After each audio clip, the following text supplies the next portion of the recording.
নৌবাহিনীতে নবীন নৌ কর্মকর্তাদের শপথ গ্রহণ অনুষ্ঠিত।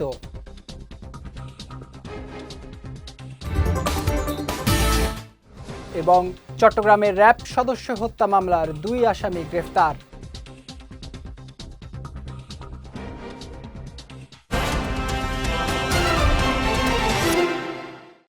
আসসালামু আলাইকুম। চট্টগ্রাম সংবাদে আমন্ত্রণ জানাচ্ছি আমি জাওয়াদ অন্তু। শুনছিলেন শিরোনাম, এবারে বিস্তারিত। চট্টগ্রামে সমুদ্র সীমার নিরাপত্তা নিশ্চিত করার শপথ নিয়ে বাংলাদেশ নৌবাহিনীতে যুক্ত হল 61 জন নবীন কর্মকর্তা।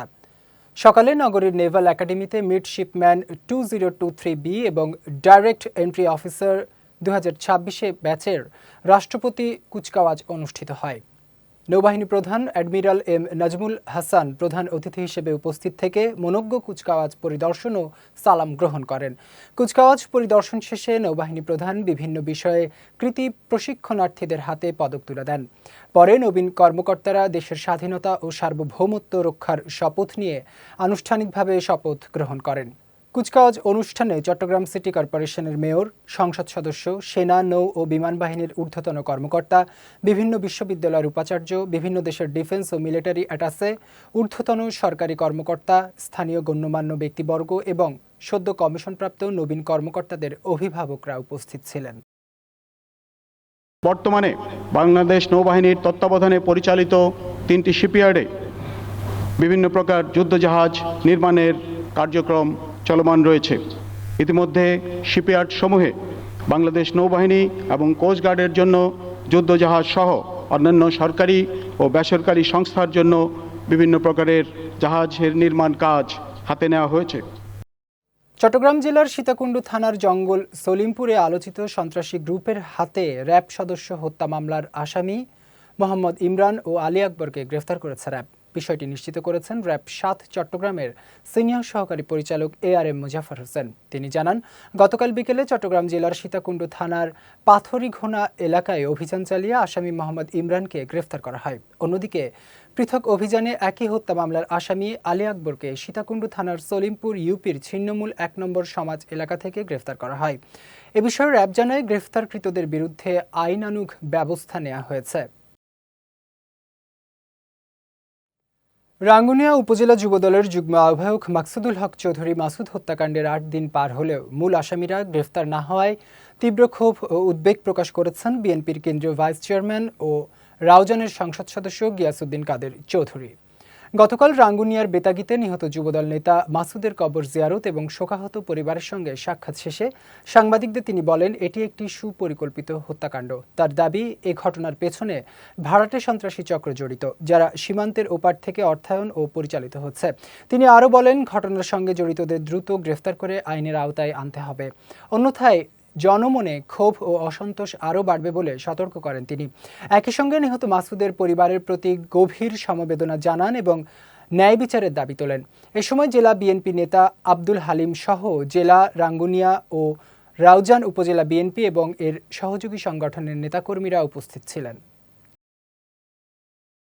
তারা যেখানে সেখানে যে খুন খারাপি করে আসছে, আমি আজকের এই দিনে এই খুন খারাপির আশা করি ইনশাআল্লাহ ইতি টানা হবে। বান্দরবানে দুর্গম পাহাড়ি অঞ্চলের অসহায় ও সুবিধা বঞ্চিত মানুষের জন্য বিনামূল্যে চিকিৎসা সেবা, ওষুধ বিতরণ ও আর্থিক সহায়তা দিয়েছে বাংলাদেশ সেনাবাহিনী। সকালে বাংলাদেশ সেনাবাহিনীর 7 ফিল্ড অ্যাম্বুলেন্সের আয়োজনে এবং 69 ব্রিগেডের সার্বিক সহযোগিতায় 7 ফিল্ড অ্যাম্বুলেন্স সেট প্রাঙ্গণে এই চিকিৎসা সেবা কার্যক্রম অনুষ্ঠিত হয়। ক্যাম্পে ক্যাপ্টেন একরাম, ক্যাপ্টেন ফুয়াদ সহ সেনাবাহিনীর সদস্য এবং প্রিন্ট ও ইলেকট্রনিক মিডিয়ার সাংবাদিকরা উপস্থিত ছিলেন।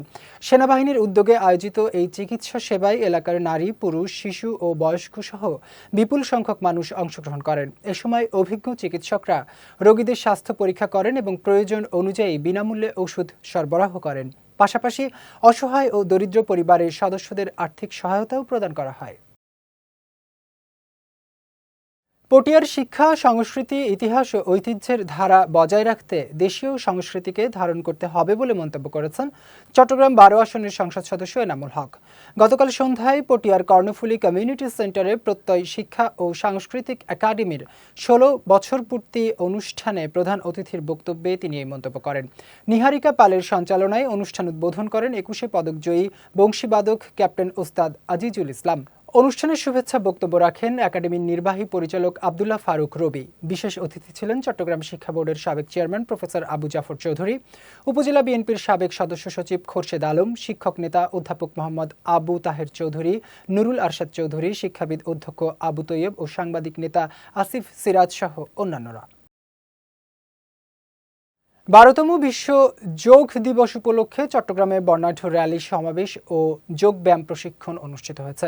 সকালে যোগা প্রভাতীর উদ্যোগে এবং ডিসি হিলসের বিভিন্ন শরীরচর্চা সংগঠনের অংশগ্রহণে এই কর্মসূচির আয়োজন করা হয়। ডিসি হিল থেকে শুরু হওয়া র্যালিটি চট্টগ্রাম প্রেস ক্লাব চত্বরে গিয়ে শেষ হয়। পরে সেখানে যোগ ব্যায়াম প্রশিক্ষণ ও সংক্ষিপ্ত সমাবেশ অনুষ্ঠিত হয়। যোগা প্রভাতীর সভাপতি আব্দুর রশিদের সভাপতিত্বে অনুষ্ঠানের উদ্বোধন করেন চট্টগ্রাম জেলা প্রশাসকের পক্ষে নির্বাহী ম্যাজিস্ট্রেট আনিসুর রহমান। স্বাগত বক্তব্য রাখেন সংগঠনের অর্থ সম্পাদক রবিন সাহা। অনুষ্ঠানে প্রশিক্ষক রেজওয়ানুল হক মামুন, বাদল দাস, মোহাম্মদ নাজমুল হোসেন সহ অনেকে উপস্থিত ছিলেন। অনুষ্ঠান পরিচালনা করেন অ্যাডভোকেট কানুরাম শর্মা। এই সময় বক্তারা বলেন, সুস্থ দেহ ও সুন্দর মন গঠনে যোগব্যায়ামের ভূমিকা অপরিসীম। কক্সবাজার উত্তর বন বিভাগের ফুলছড়ি রেঞ্জের মেদা কচ্ছপিয়া হাতি সংরক্ষণ ও রক্ষণাবেক্ষণ বিষয়ক 3 দিনের প্রশিক্ষণ কর্মশালা অনুষ্ঠিত হয়েছে। দুপুরে কক্সবাজার উত্তর বন বিভাগের উদ্যোগে এই কর্মশালার আয়োজন করা হয়। অনুষ্ঠানে প্রধান অতিথি হিসেবে উপস্থিত ছিলেন হাতি সংরক্ষণ প্রকল্পের প্রকল্প পরিচালক ASM জহিরুদ্দিন আকন। তিনি জানান, হাতি থেকে মানুষকে বাঁচাতে হবে, আবার হাতির প্রাণও রক্ষা করতে হবে। এজন্য সবাইকে সচেতন হতে হবে এবং হাতির নিরাপদ আবাসস্থল সংরক্ষণ করতে হবে। প্রশিক্ষণ কর্মশালা শেষে চারা গাছ রোপণ করা হয়। প্রশিক্ষণ কর্মশালায় হাতি সংরক্ষণ প্রকল্পের প্রকল্প পরিচালক ASM জহিরউদ্দিন আকন, চট্টগ্রাম বন্যপ্রাণী ব্যবস্থাপনা ও প্রকৃতি সংরক্ষণ বিভাগের বিভাগীয় বন কর্মকর্তা আবু নাসের মোহাম্মদ ইয়াসিন নেওয়াজ সহ অন্যান্যরা উপস্থিত ছিলেন। কক্সবাজারের পেকুয়ায় উপজেলা স্বাস্থ্য কমপ্লেক্সে চিকিৎসাধীন অসহায় ও দুস্থ ডায়াবেটিক্স রোগীদের মধ্যে বিনামূল্যে ওষুধ বিতরণ করা হয়েছে। পেকুয়া জনকল্যাণ পরিষদের উদ্যোগে এই কার্যক্রম চালানো হয়। দুপুরে উপজেলা স্বাস্থ্য কমপ্লেক্সের স্বাস্থ্য কর্মকর্তা ডাক্তার মুজিবুর রহমানের হাতে আনুষ্ঠানিকভাবে এই ওষুধ তুলে দেওয়া হয়। এই কার্যক্রমের আওতায় 10,000 পিস মেটাফরমিন ট্যাবলেট ও 2,500 পিস গ্লিকাজাইড ট্যাবলেট বিতরণ করা হয়। সংগঠনের নেতারা জানান, সমাজের অসচ্ছল ও চিকিৎসা বঞ্চিত মানুষের পাশে দাঁড়ানোর প্রত্যয় থেকেই এই উদ্যোগ গ্রহণ করা হয়েছে। এ সময় পেকুয়া জনকল্যাণ পরিষদের সভাপতি AJM গিয়াসউদ্দিন চৌধুরী, সহসভাপতি মোর্শেদ জাফর, আরিফ আহমেদ চৌধুরী সহ অনেকে উপস্থিত ছিলেন।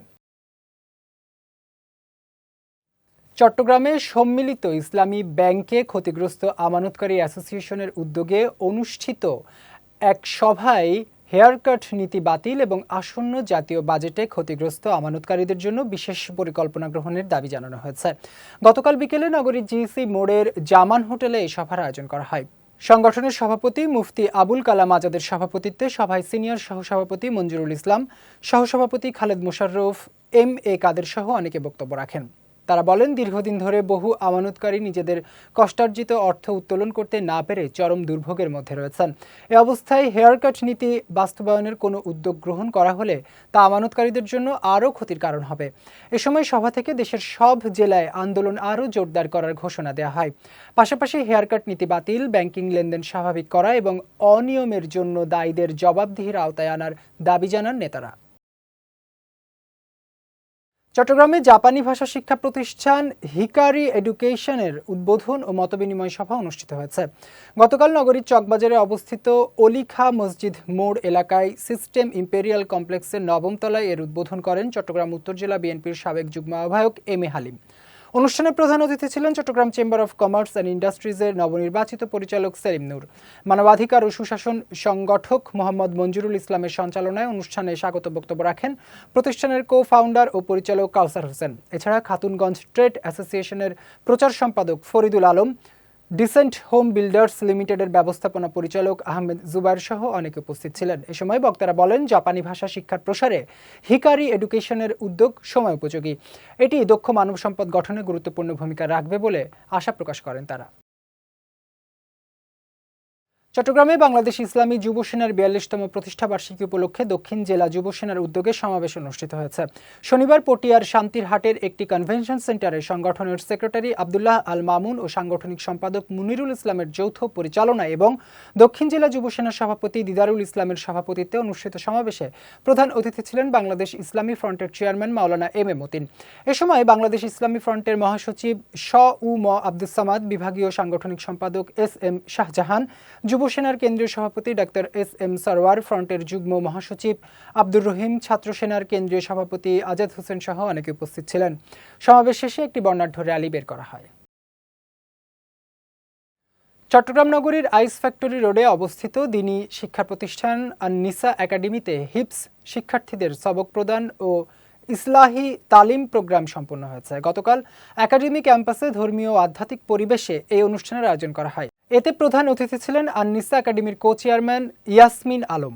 একাডেমির প্রিন্সিপাল হাফেজ মাওলানা মোহাম্মদ মাহবুবুর রহমানের সভাপতিত্বে অনুষ্ঠানে বিশেষ অতিথি ছিলেন আল হামিম ইনস্টিটিউটের principal Ariful Islam, S A family লিমিটেডের ম্যানেজার আবির মাহমুদ ইরফান, বাইতুল করিম মাদ্রাসার মুহাদ্দিস ও খতিব মাওলানা ইব্রাহিম আনোয়ারি সহ অনেকে। অনুষ্ঠানে বক্তারা হিপস শিক্ষার্থীদের উদ্দেশ্যে কুরআন হিপসের গুরুত্ব, ফজিলত এবং অর্জিত জ্ঞান বাস্তব জীবনে ধারণ ও প্রতিফলনের উপর গুরুত্ব আরোপ করেন। অনুষ্ঠানের শেষ পর্বে মাওলানা ইব্রাহিম আনোয়ারি হিপস প্রত্যাশী শিক্ষার্থীদের আনুষ্ঠানিক সবক প্রদান করেন। পরে দেশ, জাতীয় মুসলিম উম্মার কল্যাণ কামনায় বিশেষ দোয়া ও মোনাজাতের মাধ্যমে অনুষ্ঠান শেষ হয়। চট্টগ্রাম সংবাদ শেষ করার আগে শিরোনামগুলো দেখে নিচ্ছে আরও একবার।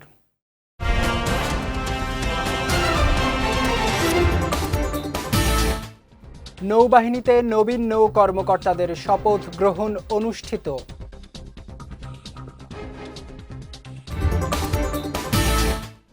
এবং চট্টগ্রামের র্যাব সদস্য হত্যা মামলার 2 আসামি গ্রেফতার।